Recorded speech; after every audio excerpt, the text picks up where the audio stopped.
This is Jennifer Birch, and I am 522 miles away from my home in Denver, Colorado. I am attending the 2019 Toastmasters International District Officer Training, and then following that, I will be attending the International Convention and the World Championship of Public Speaking. Currently, we are in the process of being trained as new district officers. I have moved up from the Club Growth Director to the Program Quality Director and am receiving 2 jam-packed days of training for that office. But while I'm here, I'm also doing some homework. So I'm going to talk a little bit about the 5 types of social power. The first type of social power is legitimate power. That is where someone is appointed to a position of authority.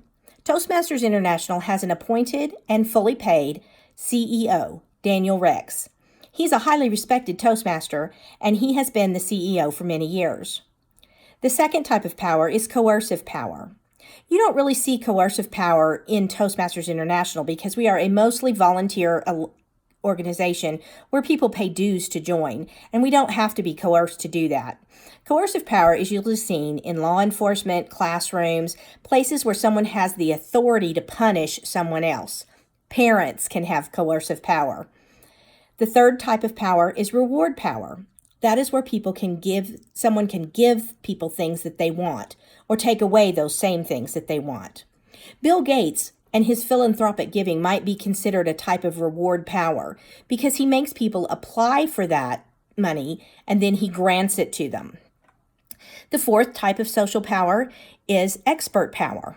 That's the kind of power that you earn through sharing your knowledge, information, and gaining experience. Within Toastmasters, what we have is called a designation called DTM. That means Distinguished Toastmaster. A Toastmaster has given a minimum of 45 speeches. It takes them about 2 full years if they work on it solidly, and they have to fill other roles like mentoring a club or sponsoring a new club. They have to hold office at the district level for a little bit. They have to serve in a lot of different ways. They have to mentor a member. And once they have met all those requirements, they can call themselves a DTM. And we review and we view DTMs as highly distinguished, as people with a lot of experience and knowledge to share. And lastly, what I'm seeing the most of during this election time is referent power. That means that others are being influenced by charisma and personal acceptance. We're giving power to those we are electing in Toastmasters. We are electing members of our board of directors for the odd-numbered regions. They get elected every other year, and their terms are 2 years long. And we are electing a second vice president that will then move next year to first vice president, who will then move to president-elect, who will then move to international president. What I'm going to show next is a video clip of one of our international director candidates who is explaining the leadership structure within Toastmasters. Now, those are different ways, different social aspects of leadership, and I don't know if I've answered your question, but that's my best shot on the first one. That's very good. What type of power and authority do you think is evident most within Toastmasters or International? Okay, now within the Toastmasters International, it's very interesting. We have clubs. Well, let's put the clubs at the top because the whole organization is based on the club, and the opposing thumb is where the work is done. Mm-hmm. And the experience in club building and working with clubs is that's where our services are given to our members. Most powerful position. We have areas that support the clubs. Those are typically appointed position. It's interesting that we have an appointed servant helping clubs, which are all volunteer. District leaders, district directors are typically elected, and they become advisors to the people who are appointed. The next level is division. After division is the district. Now, the district's also elected, but they're administratively looking at boundary conditions and budget issues.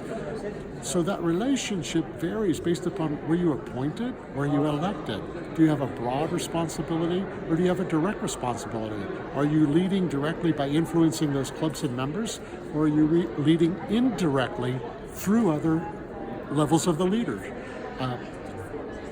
Let's go further. The region is purely administrative. And then after that is the International Board of Directors. I'm running for the International Board of Directors, looking at policies, looking at protocols, looking at procedures, looking at the fiscal responsibilities of the organization at large, which is a global organization. And needs vary across the globe. Things that work in India may not work in the United States, so forth and so on. So looking at leadership and how to tailor and be responsive to those competing needs, it's as much an art as it is a science. Thank you very, very much. Now that we've kind of talked a little bit about social power and the leadership structure within Toastmasters, I'm going to talk a little bit about the alpha dog concept. I have written already about the person who is our current international president of Toastmasters International, Mrs. Lark Doley. She is called the Golden Lady, and you will see why in just a few seconds when you see this video. She is the authority or the leader within our group. And we are all a group of peers because we are all Toastmasters. She is on the same frequency as the organization. She is all about promoting Toastmasters. And she's going to talk about her personal truths and things that she feels she has accomplished during this year as our president. She consciously and courageously acts upon those truths, and she makes sure that our goal is to have a quality club for every member. And finally, she amplifies the existing energy of the organization. She is just an amazing speaker, and you will see in this really brief video that I add to her.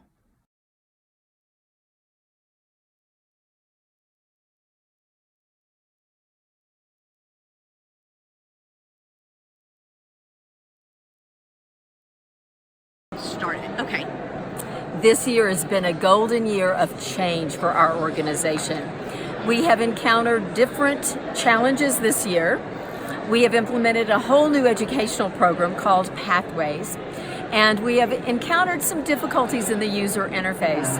We've also encountered some problems with our logistics, and we've moved our service from California to our world headquarters now in Colorado.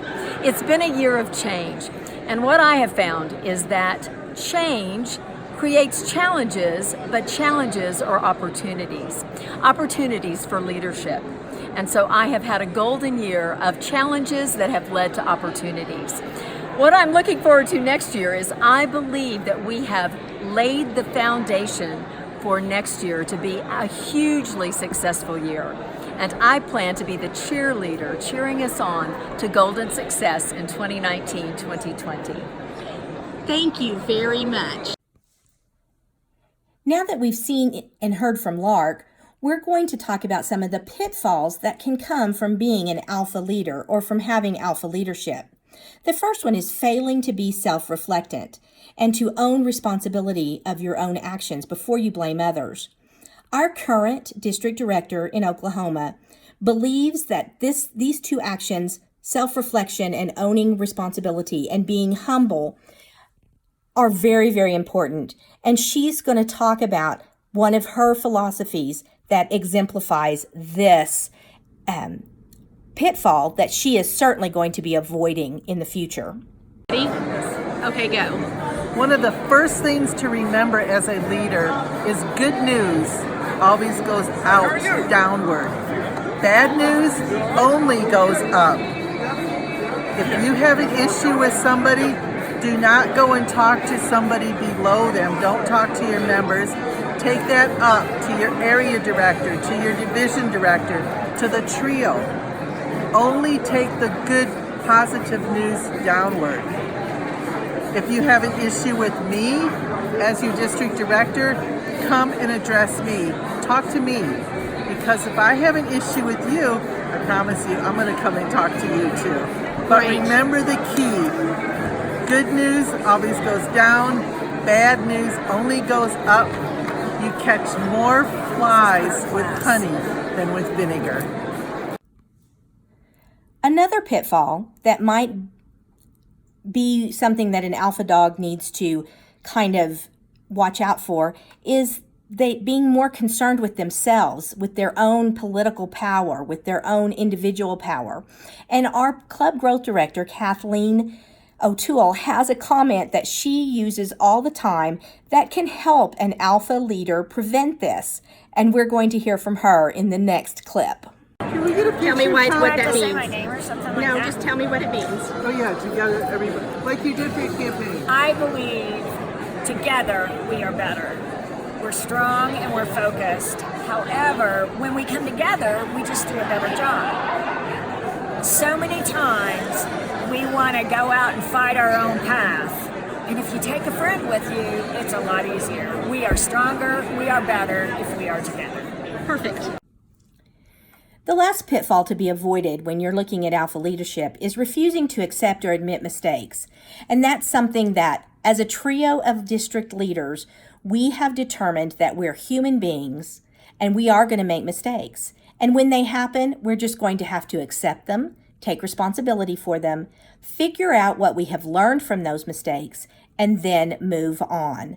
As we build our district success plan, which is one of the activities we are doing while we're here at district training, that's one of the things that we're going to focus on, that we're not there for our own power or legitimacy. We're there to serve the members. And servant leadership requires humility, requires the acceptance of human frailty, and it requires encouraging everyone to accept mistakes and move on. Thank you.